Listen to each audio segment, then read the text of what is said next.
What's up guys, I'm Nathan and in this video I'll be showing you guys the updated anime dimensions tier list for the new My Hero Academia DEKU raid update. So starting off with DEKU, his first and second moves are pretty good. His first move has a very good cooldown of just 6 seconds. They both do solid damage and a decent AoE for both of them. Actually the second move has very good AoE. Now, the third ability, Rewind, is pretty interesting. Rather than allowing you to normally spam the moves, over 8 seconds, it makes your cooldowns move very quick for those first and second moves. So in my testing, over the 8 seconds that the ability is active, I can spam the first and the second moves 4 times each, which is pretty dang good. Additionally, you get extra speed and you can spam dash without cooldowns, making him a very good unit for dimensions. Ultimate is also very good and it's got a low cooldown as well. So from first impressions, DEKU seems like a very good character in dimensions. Next up we have Yor, which is a Roblox character, which is good on both dimensions and raids. Now in dimensions, Yor and DEKU probably on equal footing, though DEKU could end up coming on top if you have good enough stats to one-shot the enemies, because DEKU seems to have more mobility. However, his DPS, while good, is probably still going to be a bit outdamaged by Yor. Next up we have Kaido, who again has a very good moveset. First and second moves can be spammed with the third move, and the ultimate gives you a 100% crit rate, just like Shadow Monarch. However, he lacks mobility. He still could definitely be very, very good on raids. Next up we have Dio, which is a bit more of an all-rounder, I would say, as compared to DEKU, because Dio just has so much raw damage that he is very good on dimensions and he's got good spammability, though DEKU also seems to fit that bill. However, Dio is also a very good assist and he's pretty dang good on raids, because Dio is easily going to be putting out more damage as compared to DEKU, because while DEKU can spam his moves 8 times in 8 seconds, Dio, if you use a combination of his first and second moves after you use the third move, he can spam 6 moves over 3.5 seconds. So that's gonna put Dio on top in terms of damage output. However, DEKU is definitely worth to get for story mode, and honestly, I'm not too sure on the order of these. We'll probably find out after a bit more testing. Next up we have Tanjiro. Tanjiro is not that good, so I would just put him in A tier. Not too worth it to get. Aizen is also not that good considering he's a Roblox character. Aizen would still probably come out on top of Tanjiro though. Then we have Ichigo, who is just a bit worse than Aizen in raids, but better in dimensions. Then we have Esdeath. Well, the awakening move is good, but the rest of Esdeath's moves are not that good, which is why it's just still not really worth it to awaken her. While she does get some extra boss damage as an assist, Saber Alter's awakening is actually better because it's got a 60-second cooldown as opposed to Esdeath's 75-second cooldown, if I'm not mistaken. Then we have Broly, which has a good AoE assist with good damage. However, it is a bit slow. That's why it's kind of outdated, I would say. I'll put it below Esdeath because Esdeath does give the buff. Then we have Gilgamesh, who is pretty good if we are looking at time challenge, but not at all a good main in things like raids or in dimensions. His damage output is just a bit too low for that, but his moves are really fast, so that makes him good in time talent, and plus his AoE is also very good on his assist. Then we have Kokushibo, who is a good main as compared to the other boss rush characters. Kokushibo has his dash move as well as a movable ultimate, so I would probably put him a bit higher on A tier. Right about there should be fine.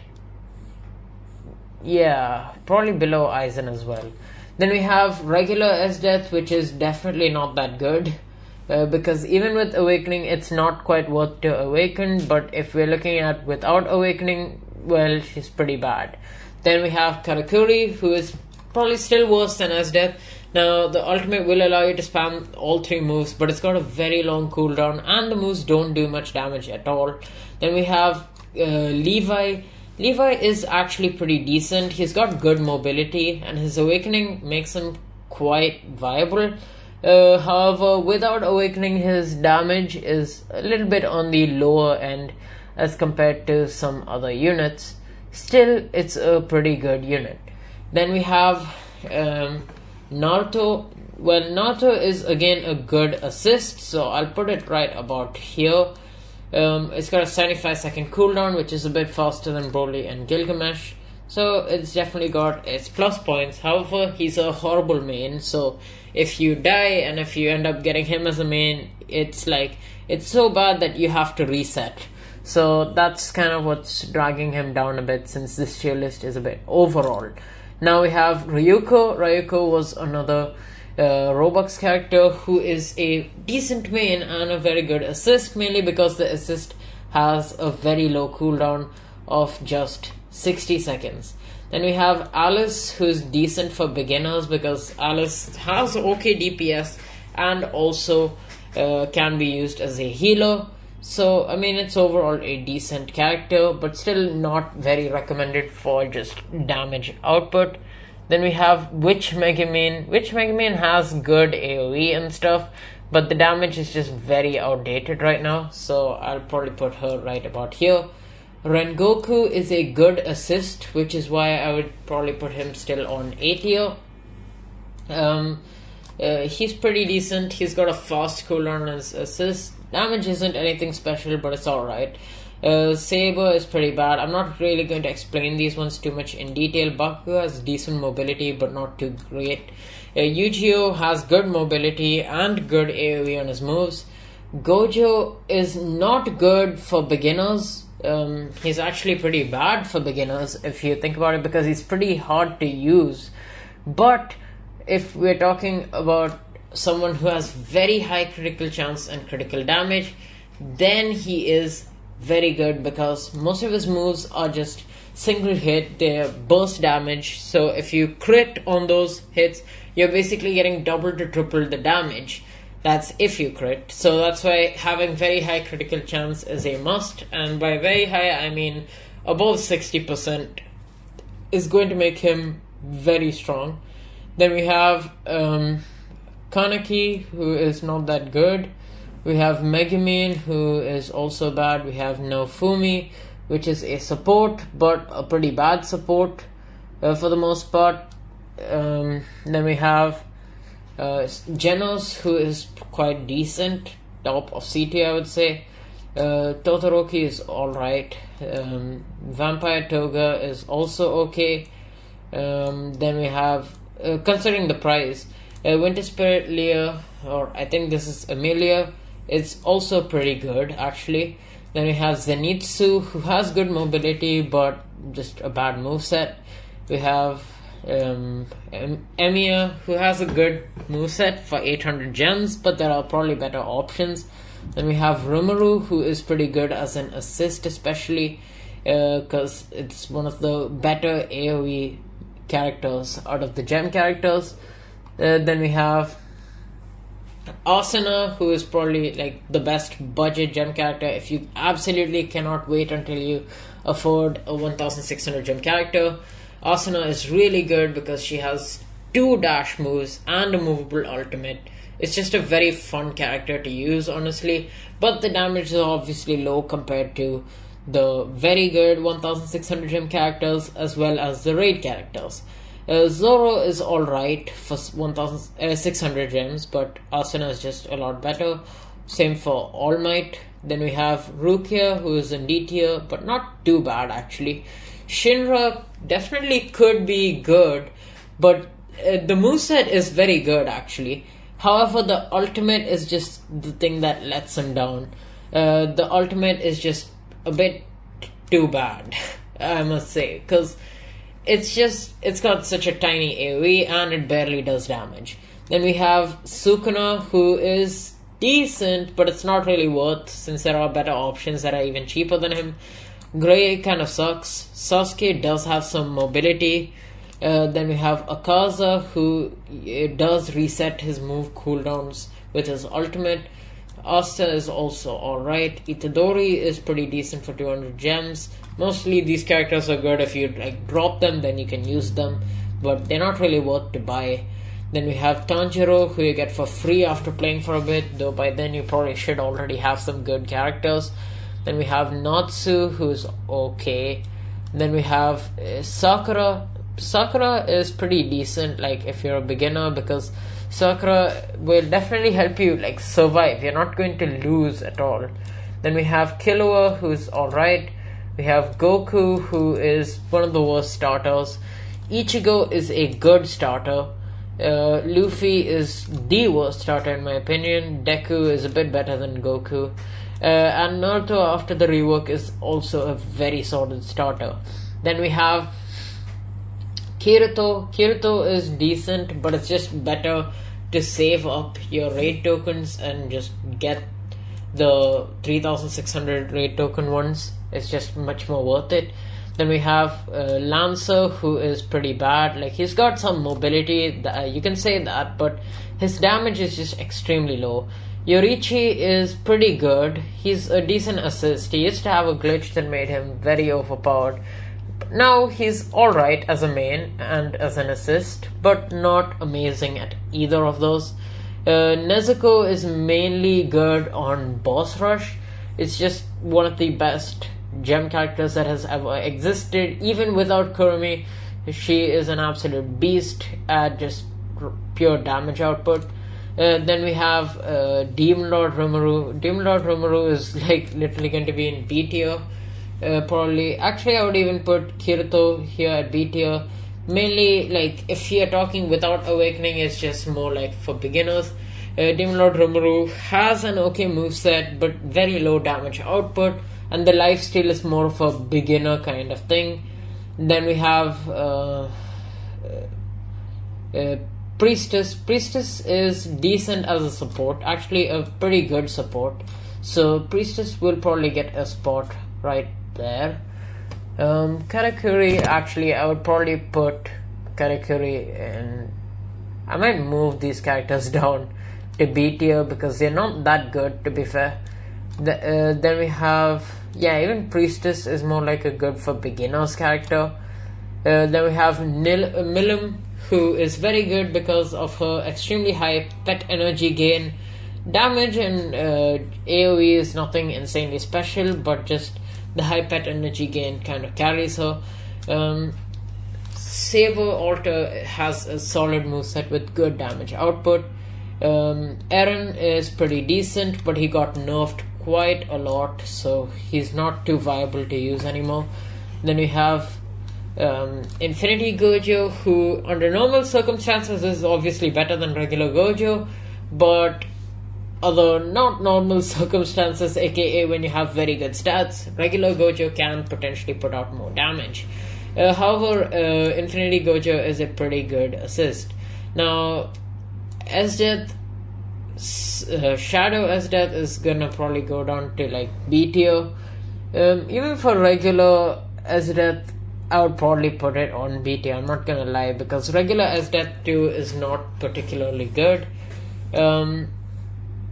Then we have Shadow Yorichi, who's probably gonna be a lot lower on A tier, like right about here, because shadows are just like slower versions of the regular. Shadow Monarch, I'm sure you guys know why it's S tier. You can spam dash, 100% crit chance. I don't think I need to say too much more. Misaka is definitely a very good character for just damage output for a gem character. Then we have Accelerator or Esper. I would say Deku is a bit better. Esper does have a good moveset, but Deku just absolutely stomps Esper or Accelerator in terms of mobility. Then we have Shadow Rimuru, which is excuse me, Shadow Rimuru, which is pretty trash because regular Rimuru already struggles from bad cooldowns, and add Shadow to that, and that's not a very good combination. Then we have Primordial or Diablo, who is a very good assist as well as a main. As a gem character, definitely recommended for you guys to get. Then we have Astolfo. Astolfo is a very good support, and especially for those world record runs, someone needs to be bringing an Astolfo with them. Otherwise, these runs are not possible because Astolfo boosts stats of teammates as well. Then we have Luffy Gear 5, who is kind of not too good, considering the hype that was there, because I remember the game exploded in popularity when Luffy was added, but Luffy is actually pretty mid. Not amazing as an assist, not amazing as a main. I mean, he's fun to use, but his damage is just not a lot. Then we have Shadow Eren. The only point of Eren is that you can spam him, so if we are talking about Shadow, then you're just taking that away from him and making his cooldowns even slower, so that's not a very good combination. Then we have Karakuri Summer, who is a pay-to-win character, which is, well, not really pay-to-win because he sucks. Then we have Awakened Luffy Gear 5, who is still not amazing because there's like no proper reason to actually use him. There's just so many much better alternatives, and it's not just worth the amount of raid tokens you're spending. Now, Saber Awakening I have underrated before, but Saber Awakening is actually a meta assist because she gives extra stats with her assist, plus it's just a 60-second cooldown, which is actually very good. So if you don't like die at all, and if you don't need to worry about actually ending up equipping Saber, then it's actually a very good character. Now we have Priestess Awakening, which is definitely a decent character because Priestess actually puts out some damage as opposed to the regular version, so it's still not that good. Then we have Shadow Gojo. Like I said, Gojo struggles from slow cooldowns. His first two moves have an 8-second cooldown, which is really bad for the first couple of moves. So I'll have to put him right about there. Tengen has good mobility in things like dimensions, but well, he's not that good. He's definitely outclassed by most of the characters. Then we have Awakened Levi, who just puts out a crazy amount of damage and very good mobility. I would still say Saber is higher. Because, well, Saber actually is more useful overall as an assist, plus it's much cheaper for most of you guys to get. Now, Rengoku was already a good assist.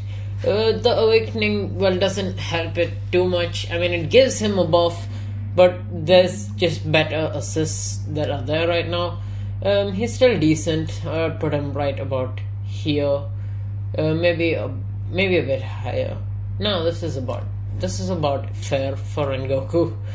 Then we have Kirito's Awakening. Kirito's Awakening is once again very good. It's gonna give you that extra boss damage, plus it's got once again a very fast cooldown, just like Saber, and it's a decent main as well, so it's probably better than Saber. But still, you should get both of these Awakenings. They're the best assist to use right now. Then we have Zoro Summer, which is not an amazing character. I mean, it just exists to give you the raid buffs and stuff. Then we have Shanks. Shanks is alright, kind of a different version of Esper, but you could say a bit of a nerfed version of Esper, because Esper is just slightly better.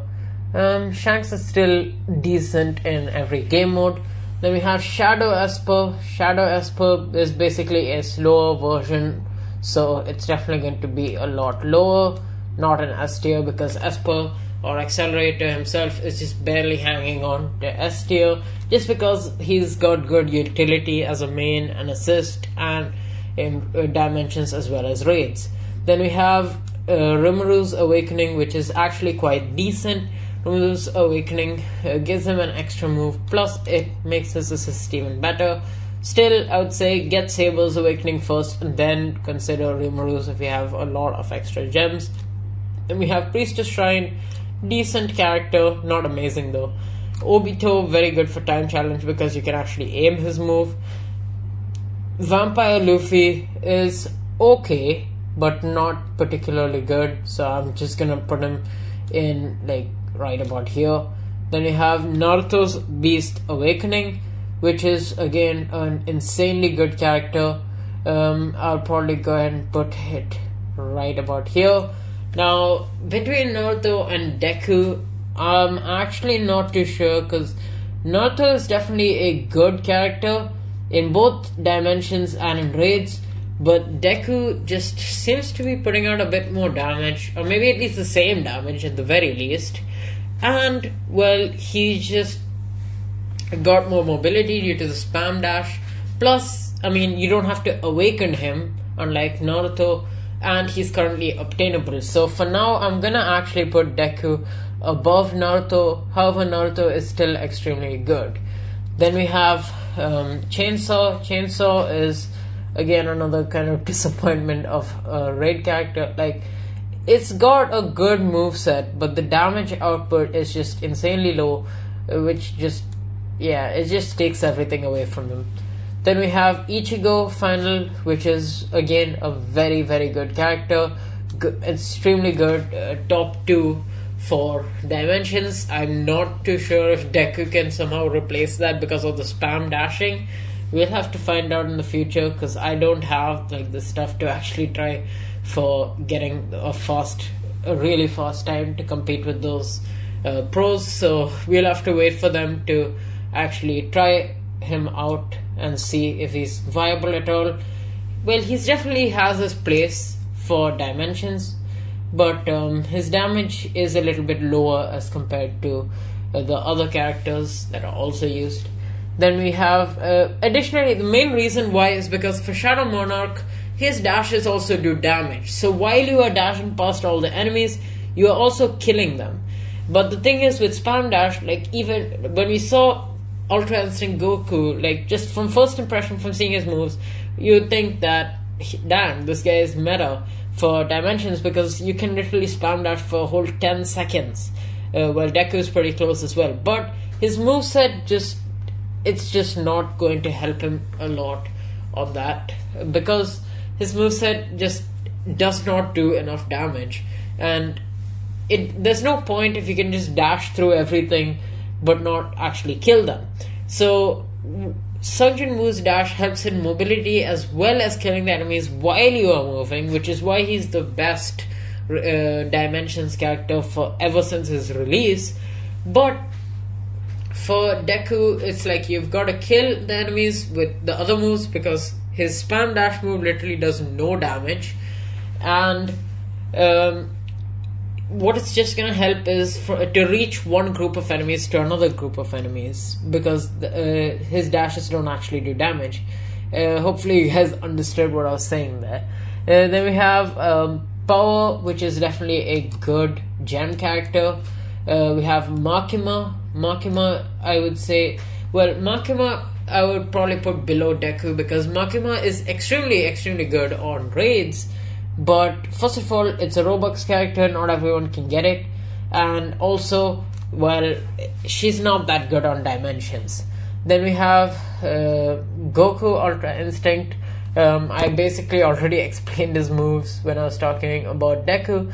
He too can spam dash, and his assist will allow you to spam his dash without cooldown for even longer, though it is still better to use the regular meta assist. For reference, in dimensions it's a cooldown reduction assist, and in raids it's gonna be the ODM maneuver gear.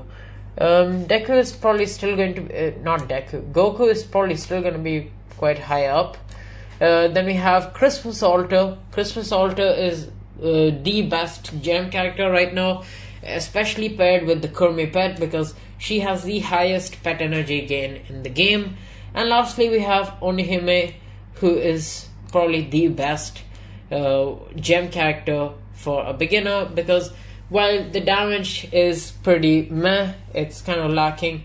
However, despite the less damage, the moveset is just amazing. You get a dash move, you get good iframes, you just get everything with Onihime, so it's just really worth to get. The ultimate is good, it's movable, and you can aim around the third move, and the second move is some damage over time.